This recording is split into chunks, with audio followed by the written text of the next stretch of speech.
Heidi-ho, everybody. It is Dennis and Andy here with another 10-minute movie review for you. That's right, a review that we're going to keep nice and short so you can watch it, make a decision, and go on your merry way. Let's try and get that. That's just annoying the crap out of me. We literally Quantumania. That's right. We did just get back from it. And I got to tell you, Dennis, first impression, Michelle Pfeiffer is still freaking fine. Super fine. Yeah, she looked really good, fantastic. I liked her character in there. Even when she kind of had her fun moments and when she had her very serious moments. Yep, she still got chops. She looked good, so she was fantastic. Oh, she looked great. Her hair, nice and long. While we're on the topic of hair, I don't know if it was Marvel's decision or Evangeline Lilly's decision, but short hair is not cutting it. Why is everybody doing this Brie Larson short hair garbage? Stop it. Just stop it. She should have had long hair. That's all I'm saying. Yeah, it's just kind of funny. That was one comment that instantly came up. It was very Liza Minnelli. Not a fan. Not a fan. As soon as she got on screen, I was like, God, you're so pretty, but what is with that haircut? Good Lord, who's your girlfriend? Because it isn't Scott as a boyfriend with that haircut. But anyhow, let's get into the movie. This is a non-spoiler review. We don't want to ruin anything for you guys. We all know the gist of the movie from the trailer. Scott Lang, Janet, Hank, and then what's Evangeline's stupid name again in the movie? I can't even remember. It's not Janet. Janet's the mom. Wait, so you're talking Evangeline? So she's Hope. Hope, that's right. Hope. The girlfriend. Yeah, Hope. And then Cassie all gets sucked into the quantum realm. And of course, this isn't in the trailer, but it's not a huge spoiler. They get divided up. I mean, come on, you know that's going to happen because part of the movie is after they get divided up, trying to get back to each other. So, not a big spoiler there. Kathryn Newton wound up becoming Cassie in this, which kind of makes sense with the gap and, with the aging and everything like that. Well, no, because they showed an older Cassie in Endgame. But it was different. But it was still recasting. And it was good. I thought she was fantastic in this. I really liked her. I was a Lost in Space fan. So, just saying, I liked her as an actress. I don't know who played the original Cassie in Endgame, when she was older. Wasn't anybody I recognized. I could be wrong on this. Maybe they recast because the new actress has more under her belt. Or scheduling conflicts. Resume. Yeah, scheduling. But you're right. When she was on screen, she was she just had a great presence on screen. Yes. So very likable. Which leads us into the positives of this movie. The acting was solid. Mm-hmm. I mean, Paul Rudd's Paul Rudd, and he's a great Antman. And if you like him as that role, you will like him in this. Yeah. Hope, her character was Hope. If you liked her in the other ones, you'd like this. Michael Douglas had his few moments to shine, and I thought did a great job with what he did. Michelle Pfeiffer I thought was fantastic. But Jonathan Majors literally stole the movie. The show. He plays Kang. He was in Devotion last year that we saw, and really, we differed on the movie, but we both agreed that acting-wise, he was fantastic. He's obviously the bad guy in the upcoming Creed 3. He is such a good actor, so versatile from seeing him in Devotion to now playing Kang for, a long period. I mean, we got introduced to him as Kang in Loki last year, but that was small. Large scale, basically headlining a movie like this, totally different character, obviously, than he played in Devotion, but I thought just really captivating when he was on screen, even down to little gestures and such in his performance when reacting to something that was maybe happening off screen. Just the little subtleties I thought he did really well. So he was just phenomenal. He's got a wide range, and he showed it because he went from caring and soft to maniacal, evil, mean, and just a brutal dictator. And you believed him in every scene that he was in. And then later on, when you get to see different aspects of it, he has an entire array of different types of characters. He hit all those. I mean, he was great. He was definitely the highlight of the movie. Yep. And we did see, of course, Bill Murray does have a small part in the movie. And that was cute. It was great. It's Bill Murray. Bill Murray's not really going to do any wrong. Wasn't a huge part, but it was enough to go, that's Bill Murray. Yep. That's good stuff. The visual effects, the atmosphere in the quantum realm, there were scenes in it. I literally thought, if I didn't know what this was, it could be Star Wars, from some really specific visuals I'm talking about, not the overall look. My wife and I, multiple times, she leaned over, that's Star Wars, that's Star Wars, that's Star Wars. And I'm like, yep, it literally did. They took a lot of visual cues from the original Star Wars movie, and that's fine. I mean, it is. It was very beautifully done, but at the same time, the entire thing was. So it felt literally like they filmed everything in front of a green screen, and after a while, it felt like it. Well, it was either, see, this is the fascinating thing behind it. It was either green screen, or it's that new technique they're doing where they have the really big curved screen behind them, so it's actually stuff that's there. It could be. They are doing that on some of the Star Wars shows, so they might have done that. Once I give them credit because of all the various designs of, and use the word loosely, people or different individuals when it came to clothing, just, you could say, alien races and stuff. It was very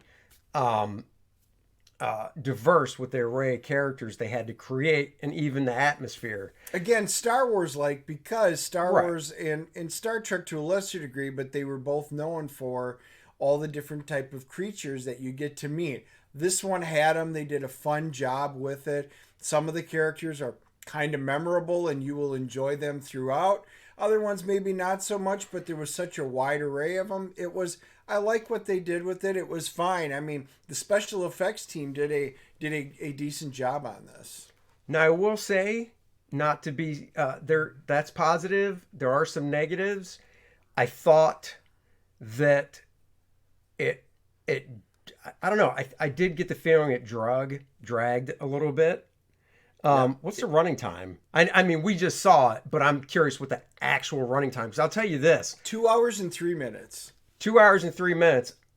I am so tired of a half hour worth of shit before the movie even begins. I leaned over to Dennis and I said, dude, we're at 26 minutes and the movie hasn't started yet. Go back to the date. I get it. You're paying money. Some people are going to say, boo, I disagree, but I'm tired of seeing so many trailers. Give me 3 trailers. I'm good with 3.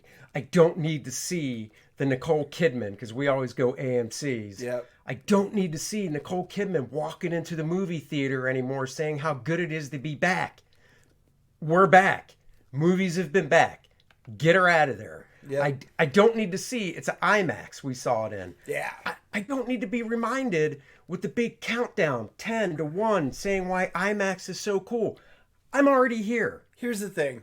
It is worth seeing in an IMAX, speaking of IMAX, because it is visually, like I said, it's either green screen, whatever. It's all digital effects. There's a lot of it. It's worth seeing if you're going to see it and you like the spectacle. It's worth seeing it in IMAX. It was very cool.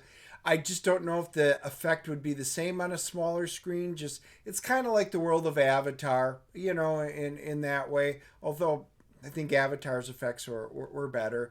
But overall, this movie did kind of drag at times. I actually enjoyed the beginning, because it's very much like the Scott Lang that and here's what's going on. It was cute and funny. And then they go shunk, and we're going to turn this into a very stereotypical Marvel, typical superhero type of movie. And they use the formula. I'm not saying it's a bad formula, but there was nothing special about it after that point. I really enjoyed the first part of the movie the most. Yeah, and that's the thing with the Marvel formula. They do definitely have it down to one for the movies. And, in the beginning, you're like, okay, cool. But now you're kind of like, you could change the formula some. The one thing I mentioned to Dennis after the movie that was nice was, the first two Ant-Man movies definitely came across more comedic. It was Marvel's way of saying, let's put out a comedy that obviously has action in it, just like you could say Kevin Hart movie will be action based, but it's a comedy. Right.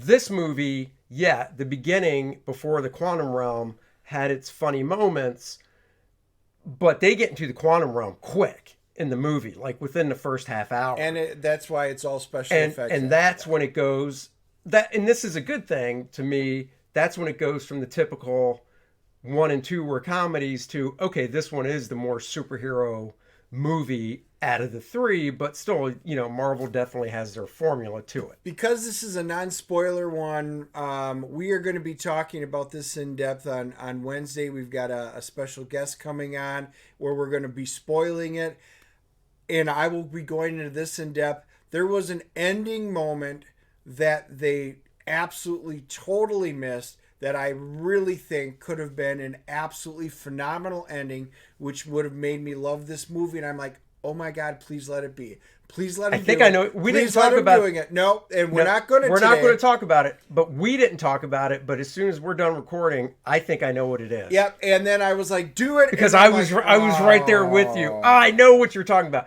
Guys, that's our review in, 12 minutes. CGC. CGC rating, I'm going to give it a 7.5. It's respectable. I agree with Dennis. If you're going to see it, you don't need to see it in IMAX. But if you're going to see it, that's the way to go. But because of the effects, it's worth it on the big screen unless you have a huge monster of a TV and you want to wait. So that's mine. Dennis? I'm giving it a 6.0. I thought it was fine. It wasn't great. It wasn't terrible. And I made sure that I told all my friends, stop spoiling anything. I don't want to hear anything. All I'm going to say is MODOK was disgusting to me. I absolutely thought it was the worst representation I've ever seen. And I couldn't believe it. I was debating it, even talking about it. We'll go into more on Wednesday. 6.0 is what I'm giving it. And And I concur, MODOK, I totally forgot because you kind of want to forget MODOK. What they did with MODOK was kind of awful compared to how he is in the comics. Yeah. So they kind of ruined him. But we'll go into that later. On the bright side. And because of that, I forgot about that. I'm going down to a 7.0. So I have revised my CGC to a 7.0. Guys, of course, Kor-Drath The Reckoning. Links are in the description below. It is on Kickstarter. It's on Indiegogo. This is the Virgin wraparound cover we're doing. This is the main cover. This image for some reason is really oversaturated. But the main cover, we've got 5 covers to choose from. We've got a very cool heavy metal-esque t-shirt on the campaign. Keep in mind, the money from the Kickstarter will be added to the money on Indiegogo. So we get to the next stretch goal and beyond faster. As of this recording, we're at a little over 78,000 and change. The next stretch goal is at $80,000, which almost there gets you I'm trying to find a graphic. There it is. The Lilith character card that will go with the Adriana and Kor-Drath one. These are all playable characters, not just for the Kor-Drath game module, but for any of your favorite role-playing games. You'll be able to play these characters and transfer these stats over. So guys, go check it out. And once again, thank you for joining us on this quick movie review. And we'll catch you guys on Wednesday with our guest Christian Blatt of the Blattcast to do a spoiler review of Antman Wasp Quantumania. That's right. Bye-bye, everybody. Prosper.